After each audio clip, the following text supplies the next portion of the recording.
주님, 우리가 주님께 기도하는 시간이 우리에게 가장 즐겁고 기쁜 시간임을 깨달아 알게 하심을 감사를 드립니다.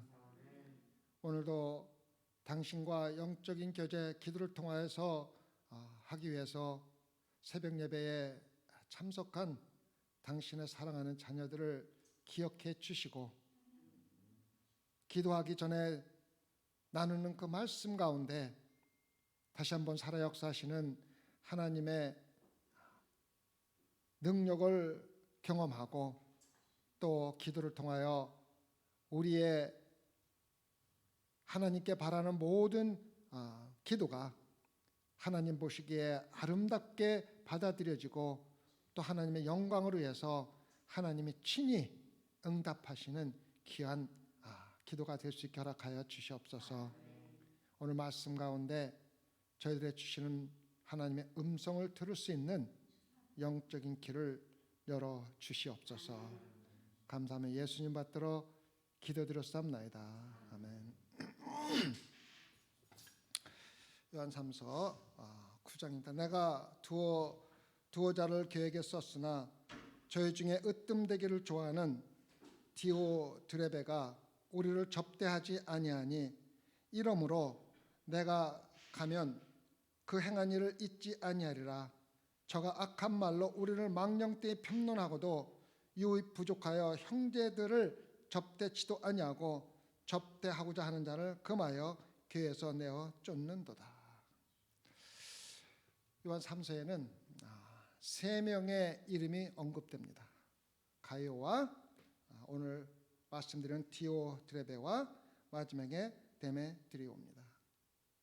근데 두 명, 가이오와 데메드리오는 사도 요한이 칭찬을 하는 인물이고, 마지막 디오드레베는 사도 요한이 꾸중을 하는 인물 중에 하나입니다. 성도들은 꾸중 듣는 것을 별로 좋아하지 않습니다. 로버슨 목사님이 신학대학교 교수이면서 목사님이신 분이 사던 세미나리 루이빌에 있는 교수였었는데, 요한 3서 1장 9절과 10절을 가지고 기사를 써가지고, 기사가 아니라 설교 비슷한 글을 써가지고 신문사에게 기고를 했습니다. 그러니까 각 신문에 보면은 종교난이 있어갖고 각자 종교를 교수들한가 목사님들이 글을 써가지고 거기다가 기재를 하는 난이 있습니다. 저도 윈필드에 있을 적에 쓴 적이 있었는데, 난 적이 있었는데, 거기에다가 이 두 구절을 설명하고 해석하는 설교를 기고를 해서 실렸답니다. 실렸는데 그 주에 신문사에서 이 교수님한테, 목사님이면서 교수님한테 전화가 와가지고 당신이 그 말씀을 신문에 냈는데 25명의 집사들이 교회에 신문사에 전화가 와서 자기가 구독하는 걸 취소하겠다고, 그 이유가 그 말씀이 자기를 개인적으로 공격을 했다고 해서 취소를 한다고 연락이 왔다고 그렇게 왔습니다. 그래서 오늘 말씀은 어쩌면 여러분들이 목사가 나를 공격하네 하는 그러한 인상을 받는다든가 그러한 느낌을 받을 수도 있는 성경 기절이고, 또 실질적으로 꾸중하는 말씀 중에 하나입니다. 그래서 여러분들 들을 적에 우리가 말씀을 듣고 두 가지입니다. 하나는 내 개인적으로 공격한다고 느낄 적에 거기에 대해서 반박을 해서 아까 25명 집사들이 구독을 취소했듯이 교회에 대해서 반발하고 교회에 대해서, 목사에 대해서 반박을 하는 하나가 있고, 하나는 개인적인 공격이라고 느낄 적에 회개하는 겁니다. 내가 그 위치에 있다는 거거든요. 회개하는 겁니다. 우리 새벽에 모인 여러분들은 다 회개하는 그러한 시간이 되기를 부탁을 드리겠습니다. 내가 두자를 교회에 썼으나 이 사도 요한이 이 요한 3서를 쓰기 전에 편지를 써서 이 교회에 보냈습니다. 이 교회는 지금 가이오도 거기에 있고 디오드레베도 있고 여기에 같이 섬기는데, 먼저 쓴 편지를 보냈을 때 받은 사람이 누구냐면 디오드레베입니다. 디오드레베가 사도 요한의 편지를 무시해버린 겁니다. 사도 요한의 편지를, 다시 말하면 사도권을 무시해버린 겁니다. 사도권을 무시하고 편지 받은 거를 완전히 무시를 해버린 거예요. 그 성도들이 그걸 모르는 거예요, 편지 받은 거를. 그래서 이번에는 누구한테 보냅니까? 가이오한테 보냅니다. 가이오한테 보내 요한 3서를 보내면서 디오드레베에 대해서 이야기를 하는 겁니다. 먼저 문제가 뭐냐면은 디오드레베가 사도 요한과 의견 일치가 안 되는 문제가 있었던 것 같습니다. 그래가지고 개인적으로 디오드레베가 사도 요한에 대해서 반항을 한 겁니다. 나와 의견이 틀리다는 겁니다. 나와 의견이 틀리다는 겁니다. 그래서 잘난 척하기 좋아하고 자기가 똑똑하다고 생각하고 으뜸가기를 좋아하는 디오드레베가 사도 요한에 대해서 반항을 하는 모습이 바로 여기 나타나는 모습입니다. 신앙생활에서 가장 위험한 것이 자만입니다. 내가 제일 똑똑하다, 내가 신앙적으로 가장 훌륭하다, 내가 교회에서 그래도 길을 열심히 한다, 그것이 바로 자만입니다. 이 자만이 모든 죄악의 악의 뿌리입니다. 암탉이 병아리를 깨기 위해서 달걀을 품습니다. 그래서 시간이 지나면은 달걀이 깨서 병아리가 나옵니다. 이 자만은 신앙인이 달걀을 품는 것 같이 모든 죄악을 품고 있으며, 자만이 품고 있으면은 자동적으로 죄가 계속 깨어나게 돼 있다는 겁니다. 그래서 자만이 대단히 위험한데, 지금 디오드레베는 자만한 겁니다. 우선 뭐냐면 으뜸가기를 좋아한다는 겁니다. 으뜸가기 좋아한다는 게 뭡니까? 잘난 척하기 좋아한다는 건 딴 거 없지 않습니까? 근데 우리가 이거를 잘못 이해하면 나는 절대로 으뜸가기를 좋아하지 않는 사람이라고 생각합니다. 그럴 수밖에 없어요. 으뜸가기를 좋아한다고 해서 앞에 나가고 뭐 반장 노릇하고 뭐 이게 아니에요. 으뜸가기를 좋아한다는 의미는요, 의견이 일치가 되지 않을 때, 나와 목회자와 의견이 일치가 되지 않을 때, 나와 다른 사람의 의견이 일치가 되지 않을 때, 다른 사람은 틀리고 내가 옳다고 생각하는 게 으뜸가기를 좋아하는 겁니다. 그래서 자기 의견이 일치가 안 되면은 교회를 떠나든가 아니면은 하던 일을 안 하든가 거기에 대한 보복을 하는 겁니다. 이게 바로 디오드레베가 지금 하고 있는 겁니다. 사도 요한하고 자기하고 의견 충돌이 생겼는데, 나는 옳고 사도 요한이 그러다고 하는 거예요. 그래서 네 말 안 듣겠다는 거예요. 사도 요한의 사도권을, 여기도 뒤에 보면 접대하지, 사도 요한을 우리를 접대하지 않았다는 건 사도 요한의 사도권을 인정 안 한다는 거예요.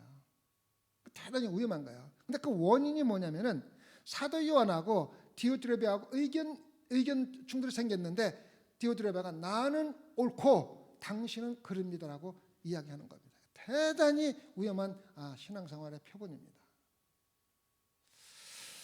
벌써 한 1년 정도 됐나요? 1년 조금 넘었나요? 우리 교회 다니던 분이 한 분이 교회를 안 나오기 시작하시더라고요.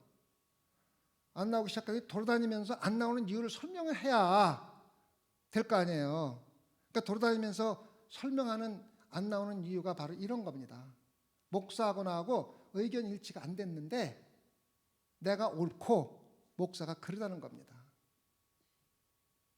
특히 의견 일치가 안 되는 게 내 신학 철학과 자기의 신학 철학이 틀리다는 거예요.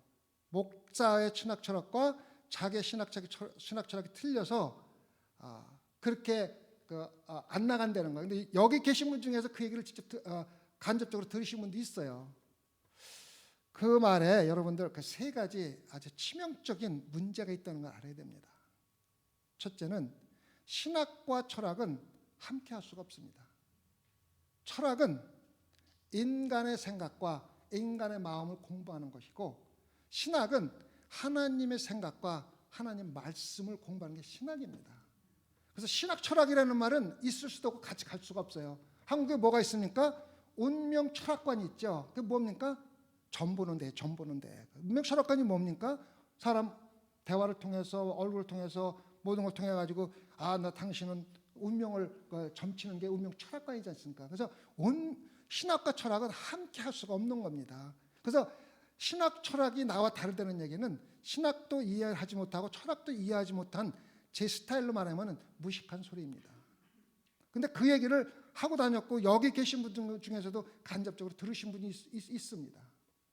그 다음에 두 번째 문제는 뭐냐면, 그분은 대학을 졸업하신 분인데 신학을 하신 분이 아닙니다. 그 신학을 아는 분이 목사하고 신학관을 가지고 따지는 것은 잘못된 겁니다. 목사는 신학을 공부한 사람입니다. 성경 조금 알고 성경 조금 읽었다고 신학했다고 생각하는 사람은요, 그게 대단히 잘못된 착각입니다. 신학은 성경을 학문적으로 공부하는 것이며, 신학대학원에서 가르치는 대부분이 성경을 대적하는 것을 많이 가르칩니다. 성경 이것이 잘못됐다 한번 연구해봐라, 이런 것들이 많습니다. 그래서 한국말에 그런 말이 있잖아요. 신학대학에 들어갈 적에 집사로 들어갔다가 졸업할 적에는 평신도로 나온다는 그런 말도 있잖아요. 신학대학원이나 신학대학이라는 말은요, 실질적으로 학문을 공부하는 것이기 때문에 어지간한 믿음 없이 들어가면은요, 잘못될 경우가 참 많습니다. 정말 터무니없는 것들 가르치기도 많이 하고, 신학대학 교수들 중에서는 예수 그리스도 안 믿는 사람들도 있습니다. 학문적으로 하기 때문에 거기서 살아남으려면은 실질적으로 믿음이 정말로 튼튼해야만 신학대학원에 갈 수 있습니다. 그리고 신학대학원은 일반 대학원과 다릅니다. 의사, 변호사, 목사는 일반 대학원은 보통 2년이면 졸업을 합니다. 보통 34학점 논문 쓰고 그러면 끝나는데, 의사는 4년이고 변호사는 3년이고 신학대학원은 5년 정도 됩니다. 87학점을 해야 됩니다. 3배죠. 2배가 넘습니다. 그래서 실질적으로 목사와 의사와 변호사는 실질적으로 다른 직분에 속하는 겁니다. 그래서 신학을 평신도가 하지 않은 상태에서 목사하고 신학 철학이 틀리기 때문에 교회를 떠난다는 것은 잘못된 판단입니다. 그 다음에 가장 치명적인 잘못은 오늘 여기 있는 그 말입니다. 나와 교회 지도자나 목회자가 의견 충돌이 생겼는데 옳고 그른 거의 기준이 나한테 있는 겁니다. 나와 목사하고 의견이 다른데 내가 옳기 때문에 교회를 떠나겠다는 겁니다. 그래서 이 판단의 기준이 내가 으뜸이고 목사는 밑에다. 디오드레베가 내가 으뜸이라고 생각하는 건 사도 요한과 충돌이 생겼는데 당신이 그러고 내가 옳습니다. 그래서 나는 당신을 사도 대접을 하지 않겠습니다 하고 똑같은 말입니다. 그 신앙생활에서요, 이거 대단히 중요한 겁니다. 교회에서 의견 충돌이 생겼을 적에 해결하는 방법이 있습니다. 교회를 떠나는 때가 있습니다. 교회를 꼭 떠나야 될 때가 있습니다. 그때를 제가 가르쳐 드릴게요. 교회 지도자나 목사를 나의 기준에 의해서 판단하지 말고 변함이 없는 진리인 성경 말씀에 준해서 판단을 합니다. 그래서 목사가 성경 말씀을 왜곡해서 전한다든가 성경 말씀에 그릇되게 비도덕적으로 살아간다든가, 예를 들면은 간음하지 말라 했는데 목사가 바람을 피운다든가, 도둑질하지 말라 했는데 교회 돈을 살금살금 훔쳐서 쓴다든가, 이렇게 성경은 진리고 성경적인 변함이 없기 때문에 목회자나 교회 지도자들을 성경 말씀에 견주어서 사이비 쪽으로 간다든가 도덕적으로 목사로서 해야 되지 않을 일을 한다는 거, 그러면은 마땅히 교회를 떠나야 합니다. 그런데 나와 비교해서 나와 의견이 다른데 내가 으뜸이고 목사는 나보다 밑이라고 생각해서 내가 옳기 때문에 나는 교회를 떠난다고 생각하는 건 절대적인 잘못입니다. 네 가지 상황이 있을 수가 있습니다. 그 사람도 옳을 수도 있고 목사도 옳을 수가 있습니다. 또 하나는 그 사람도 틀리고 목사도 틀릴 수가 있습니다. 왜? 진리가 기준이 아니기 때문에. 또 하나는 그 사람이 옳고 목사가 그럴 수도 있습니다. 마지막은 그 사람이 그르고 목사가 옳을 수도 있습니다. 그래서 교회를 떠나거나 교회를 비판하거나 교회를 어떻게 할 경우에 판단 기준이 성경 말씀 하나님의 뜻에 근거해서 판단을 해서 오르지 않기 때문에 그것도 구체적으로 하는 게 좋습니다. 이러이러한 면에서 내가 볼 적에는 하나님 뜻과 전혀 반대로 하고 있다. 이러이러한 면에서 목사가 이거는 도덕적으로 도저히 있을 수가 없다. 구체적으로 이유를 대고 교회를 떠나는 것은 당연한 겁니다. 저는 그럴 경우에는 떠나라고 권장을 해야만 합니다. 그 교회는 마땅히 문을 닫아야만 합니다. 그런데 나와 의견이 다른데 내가 으뜸이고 목회자는 나보다 약하기 때문에 당신 목회자의 권한을 인정하지 않고 목사로부터 대접하지 않겠다는 마음을 갖는 것은 대단히 위험한 신앙생활입니다. 지금 사도 요한이 똑같은 얘기를 하는 겁니다. 그래서 항상 기억하십시오. 사람을 판단하고 사람을 정죄하고 교회를 떠나고 서로 옮기고 모든 것들을 성경 말씀에 근거해서 하나님의 뜻에 근거해서 비교를 해야지 나하고 비교해서 내가 옳고 당신은 그릅니다라고 판단해서 모든 결정을 하는 것은 치명적인 실수를 하고 있는 겁니다. 잘 기억하시기 바랍니다. 지금 디오트레베가 그 실수를 지금 하고 있는 겁니다. 지금 그렇게 돼서 교회를 떠난 사람들은 문제가 계속 이어지는 겁니다. 죄는 어떤 분이 이렇게 설명을 했어요. 죄는 가파른 언덕에서 굴러 떨어지는 것과 똑같다. 굴러 떨어지기 시작하면은 밑에 땅에 떨어질 때까지 멈출 수가 없다. 이렇게 얘기를 했어요. 왜? 죄는 한번 죄를 시작하면은 그거를 방어하고 변명하고 하기 위해서 계속해서 죄를 짓고 결국은 바닥에 떨어져서 버림받을 때까지 죄를 계속 짓게 된다는 얘기예요. 지금 디오드레베가 지금 하고 있는 게 뭡니까? 그렇게 하고 사도 요한을 접대하지 사도로서 인정을 하지 않는다. 그러고 나서 이러므로 내가 가면 그 행한 일을 잊지 아니하리라. 이어서 저가 악한 말로 우리를 망령되이 편론하고도 유의 부족하여 형제들을 접대치도 아니하고 접대하는 자를 금하여 교회에 내가 쫓는다. 먼저 하는 게 사도 바울이 뭐랍니까?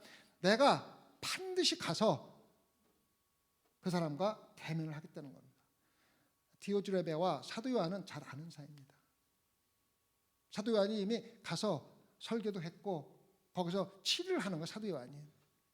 근데 재밌는 거는 디오드레베의 직분이 안 나옵니다.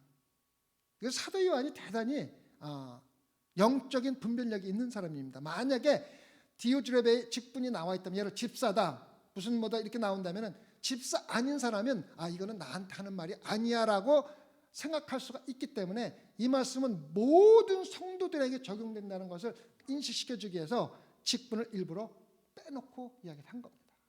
여러분들 다에 적용이 되는 말씀입니다. 사도 요한이 가서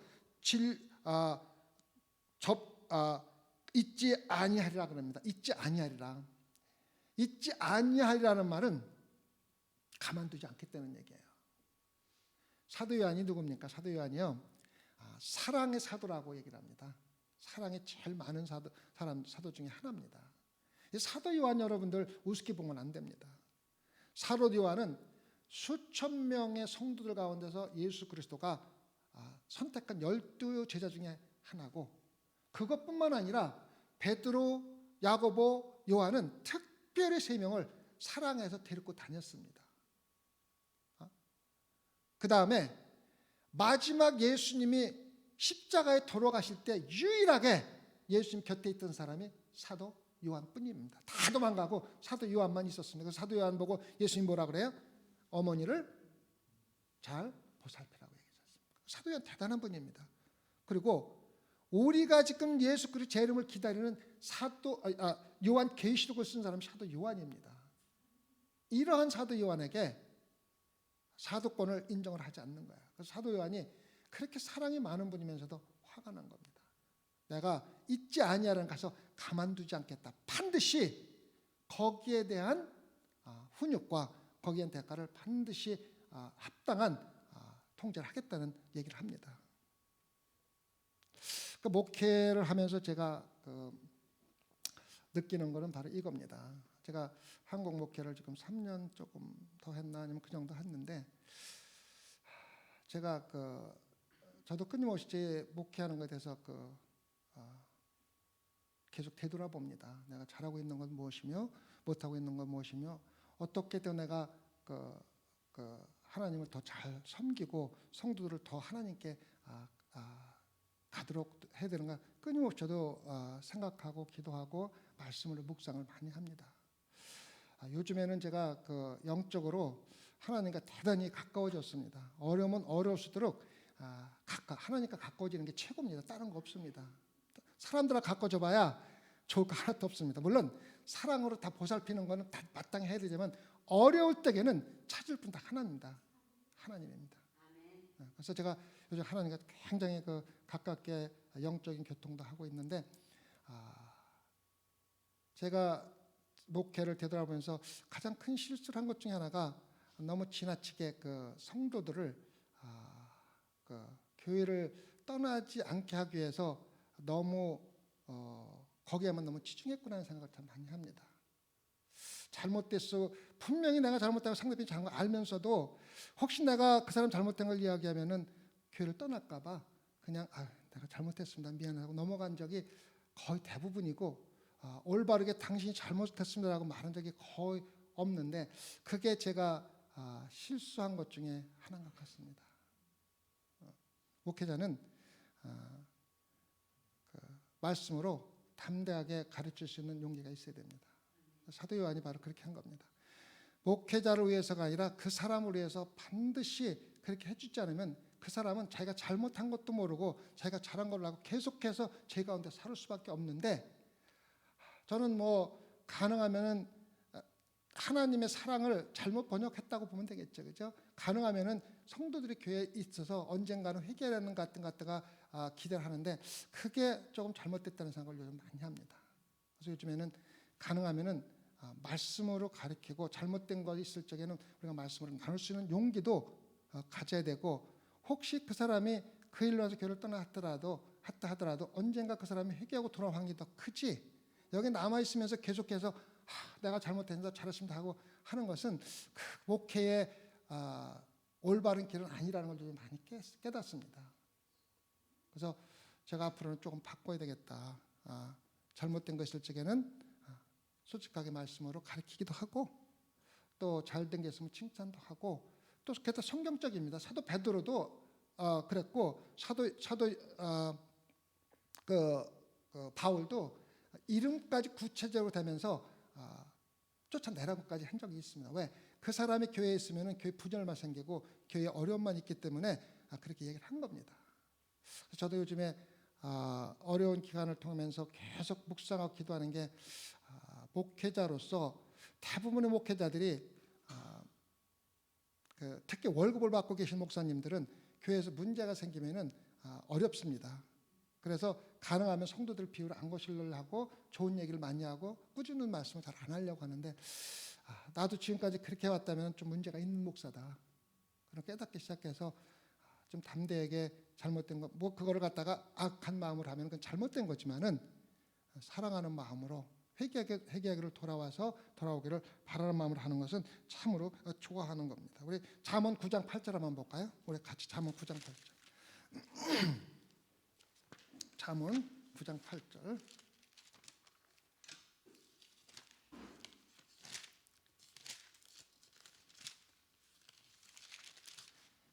찾으셨습니까?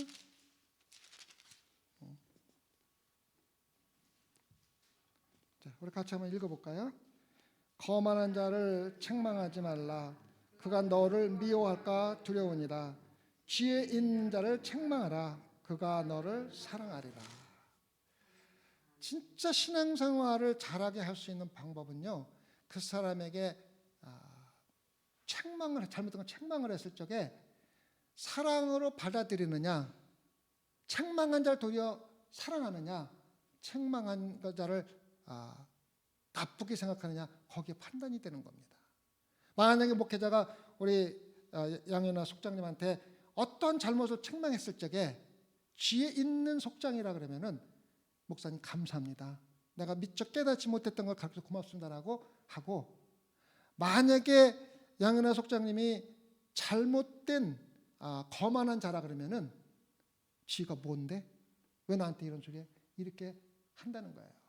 그래서 거만한 자들에게는요, 책망할 가치조차도 없다는 거예요. 제 말씀이 아닙니다. 잠언의 말씀입니다. 그래서 목회자는 책망할 때는 하고, 말씀으로 가르칠 때는 가르치고, 칭찬할 때는 칭찬하는 것이 올바른 목회 방식이라는 걸 요즘 많이 깨닫습니다. 그래서 앞으로 제가 여러분들 책망하고 말씀을 할 적에 절대로 미워하거나 싫어하거나 하는 마음은 절대 없습니다. 내가 여러분들을 목회하면서 미워하고 싫어할 이유가 없습니다. 그러니까 가능하면 지혜 있는 자 같이 말씀을, 책망을 받아들이고 사랑하는, 나를 도리어 사랑하는 마음을 가지시길 부탁을 드리겠습니다. 그래가지고 사도 요한이 그러는 겁니다. 내가 가서 너를 그냥 지나가지 아니하고 네가 한 거에 대해서, 적어도 사도권을 무시한 거에 대해서는 분명히 책망하고 거기에 대한 책임을 묻겠다고 이야기를 하는 것이 바로 잊지 아니하라고 말하는 겁니다. 그다음에 저가 악한 말로 우리를 명령해. 그러니까 얘기하는 건 뭡니까? 디오트레베가 사도 요한을 인정을 안 하니까 거기에 대해서는 그 이유를 설명해야 되지 않습니까? 교회를 떠나는 사람들 중에서 대부분이 만약에 옳은 뜻 때문에 떠났다면은 상관없지만은, 아까 이야기한 대로 하나님 말씀에 비교해서 잘못됐을 때 떠나가지고 떠나는 것은 좋은 것이지만은, 그렇지 않고 자기가 잘못됐는데 떠난 사람은 결국 할 수 있는 일이 뭐냐면 목사나 교회가 잘못됐다는 걸 갖다가 변명하지 않고서는 방법이 없는 겁니다. 우리가 살아가면서 육체적인 자동 방어와 정신적인, 영적인 자동 방어가 있습니다. 우리가 눈에 뭐가 들어오려면은 눈꺼풀이 자동으로 감깁니다. 왜? 눈을 보호하기 위해서. 누가 막대로 떼려면 자동적으로 손이 올라갑니다. 이것이 바로 우리는 육체적으로, 본능적으로, 자동적으로 방어하려고 하는 본성에 있다는 겁니다. 영적인 거나 정신적인 똑같다는 겁니다. 누가 나를 공격을 하면은, 정신적으로 말로나 공격을 하면은 자동적으로 방어를 하기 위해서 상대편을 공격하고 상대편에 대해서 나쁜 얘기를 할 수밖에 없다는 겁니다. 이게 바로 인간 본성의 영적인 자동 방어고 정신적인 자동 방어입니다. 그래서 사도 요한을 인정을 안 했는데 내가 정신적으로나 영적으로 옳다고 생각하기 위해서는 사도 요한이 잘못됐다는 걸 갖다가 말할 수 없는데, 여러분이 잘 아시죠? 사도 요한이 잘못된 게 물론 인간이기 때문에 있겠지만은 대단한 사도 아닙니까? 그 사람을 비판하기 위해서는 만들어내는 수밖에 없는 거예요. 없는 것을 있는 것 같이, 잘못되지 않은 걸 잘못된 것 같이 말할 수밖에 없는 상황이잖아요, 그죠? 그래서 디오드레베가 하고 다니는 분이 망령 때에, 악한 말로 망령 때에 그 사람들을 갖다가 사도 요한을 욕하고 다니는 겁니다. 대단히 위험한 겁니다. 이게 바로 정신적인 방어입니다. 근데 디오드레베는 정신적인 방어를 넘어가지고 육체적인 방어까지 합니다. 그 교회 안에서 사도 요한을 인정하고 사도 요한의 편지를 받고 말씀대로 실행하고, 특히 사도 요한이 보낸 선교사들을 받아들인 겁니다. 디오드레베가 사도 요한이 보낸 사람을 안 받아들인 것은 선교사가 싫어서가 아니라 사도 요한하고 일치 않게 사도 요한이 싫어하는 마음이 전부 여기에 포함되어 있는 겁니다.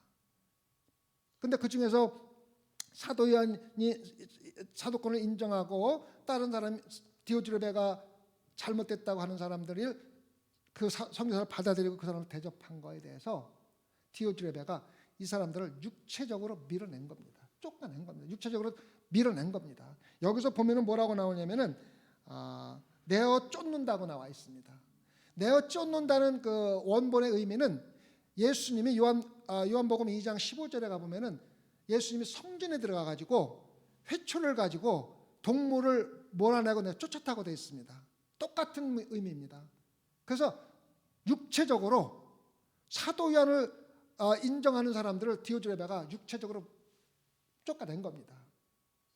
정신적으로 나가서 사도 요한을 욕해가지고 자기를 방어했을 뿐만 아니라 육체적으로 사도 요한을 인정하는 사람들을 육체적으로 막 지금 말하면은 지금 우리 이 장로님을 내가 가서 목살 잡고 끌어내고 똑같이 한 거예요.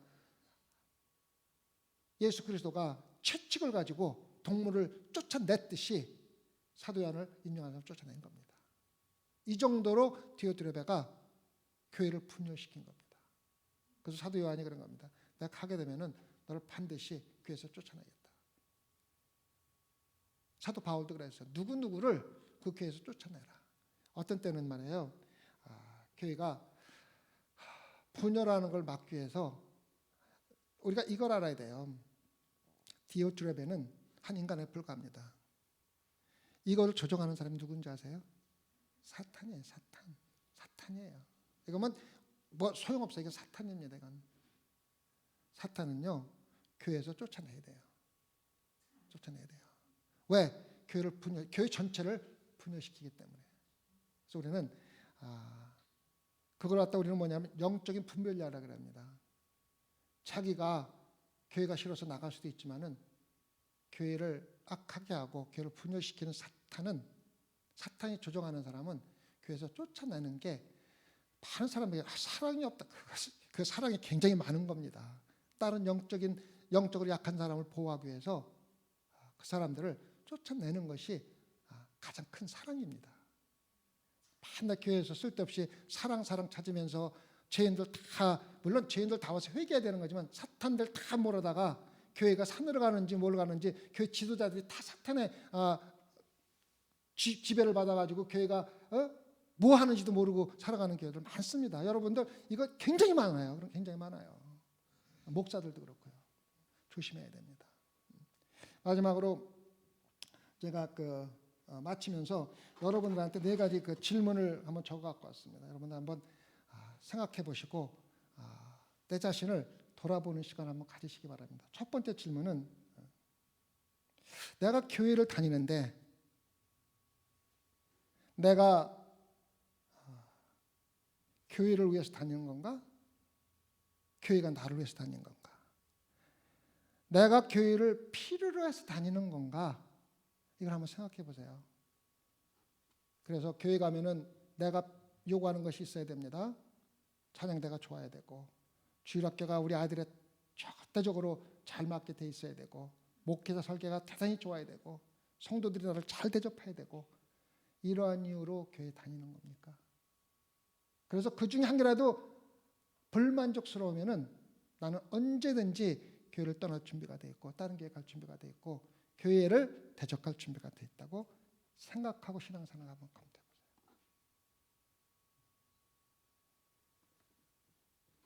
두 번째는 내가 교회를 위해서 일하는 것을 아무도 보는 사람도 없고 알아주는 사람도 없고 도리어는 어떤 때는 욕먹을 때도 있지만 내가 진심으로 교회를 내일같이 하는가? 기쁨으로 내일같이 하는가? 한번 생각해 보시기 바랍니다.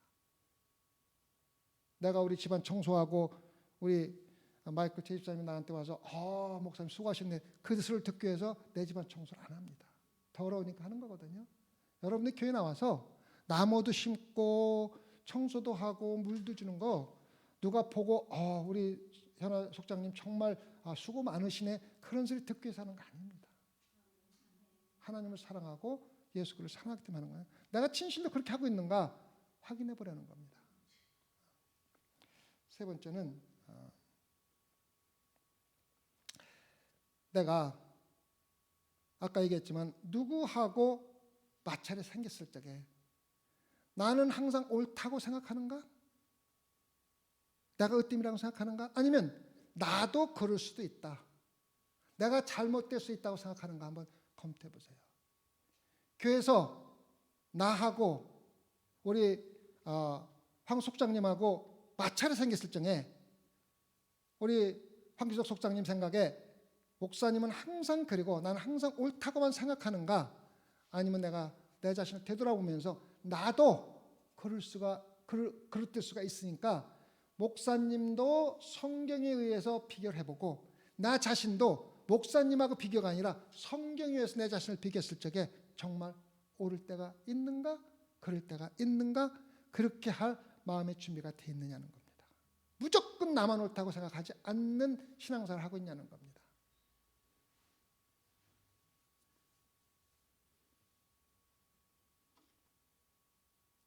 마지막으로 나의 생각과 행동을 고칠 의지가 있는가?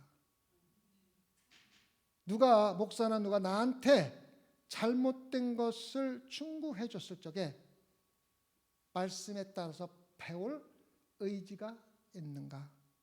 아니면 무조건 개인적인 공격으로 생각을 하고 거기에 대해서 반항을 하는 것인가? 이거 대단히 중요한 질문입니다. 여러분 오늘 새벽 기도 때 한번 생각해 보세요. 내가 교회가 필요해서 교회가 내가 필요한 것을 모두 채워줘야만이 그래서 그 교회를 다니기를 원하는가? 두 번째는 아무도 날 알아주거나 보거나 칭찬하는 사람이 때로는 핍박을 받는다 할지라도 하나님의 일을 기쁘고 즐겁게 하고 있는가? 세 번째는 딴 사람과 내가 마찰이 생겼을 때에 교회 목사와 나와 의견이 대립이 생겼을 적에 내가 그럴 수도 있구나 하는 생각을 항상 하면서 대화를 나누고 있는가? 또 목회자나 신앙의 선배들이 나에게 충고나 말씀으로 가르칠 때 자존심을 완전히 버리고 내 자신이 배우고 고쳐나갈 의지를 가지고 신앙생활을 하고 있는가 하는 것을 한번 이번 새벽 예배 때 한번 회개하는 시간을 한번 가져보기 바랍니다. 기도하십시다. 주님, 우리가 입으로 자만하다고 말하고 다니지는 않지만